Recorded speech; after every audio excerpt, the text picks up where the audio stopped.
Philadelphia. What comes to mind? Ben Franklin? The Liberty Bell? Rocky? Cheesesteaks? The combined influence of history, entertainment, commercialism, and tourism have turned these things into the very symbols of all that Philadelphia is and stands for. However, these things have very little to do with what actual life in Philadelphia is all about. The different tourism organizations in Philadelphia aim to portray Philly as a utopia by presenting it in a very specific way. However, in showing only choice parts of the city, this inadvertently makes the city a bit of a dystopia, sweeping its real culture under the rug.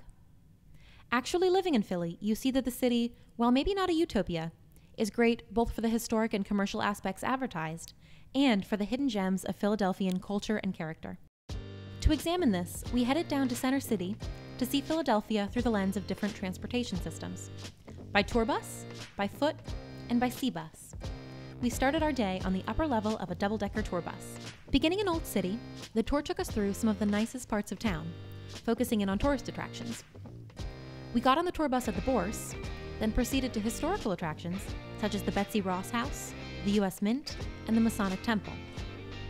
We continued to other tourist attractions such as the Constitution Center, Chinatown, and Eastern State Penitentiary. As we traveled through the historical section, we learned highly important information, such as Ben Franklin's favorite ice cream flavor, juicy red tomato, and visiting the tourist attractions yielded new knowledge such as everything you never knew about Al Capone, Eastern State's most famous prisoner. When we stopped at Logan Park, the tour guide pointed out the beauty of the park, the magnificence of the fountain, and what a wonderful place it was to hang out and enjoy yourself. Unsurprisingly, he did not mention what Jane Jacobs observed about the park on page 93 of The Death and Life of Great American Cities, that, due to the difficulty of getting there on foot, it remains mostly an elegant amenity for those speeding by in their cars. When we pulled up to the art museum, the first thing the tour guide pointed out was the Rocky statue.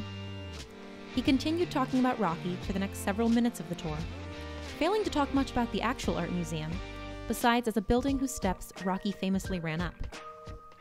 Rocky continued to be mentioned all throughout the tour, wherever the guide could find a way to make him fit. Heading to the waterfront, we drove up Pine Street, passing through the neighborhood. Despite the rainbow street signs and rainbow flags, the tour guide did not mention that we were driving through the neighborhood, instead calling it the Antiquing District. The tour avoided the majority of South Street, not turning onto it until 5th Street to head towards Penn's Landing. The tour showed us Society Hill, St. Peter's Basilica, museums, parks, historical buildings, statues, and expensive restaurants, but avoided nightlife, tattoo parlors, and everyday places to shop, eat, and hang out. All the things mentioned on the tour are a part of what makes Philadelphia what it is.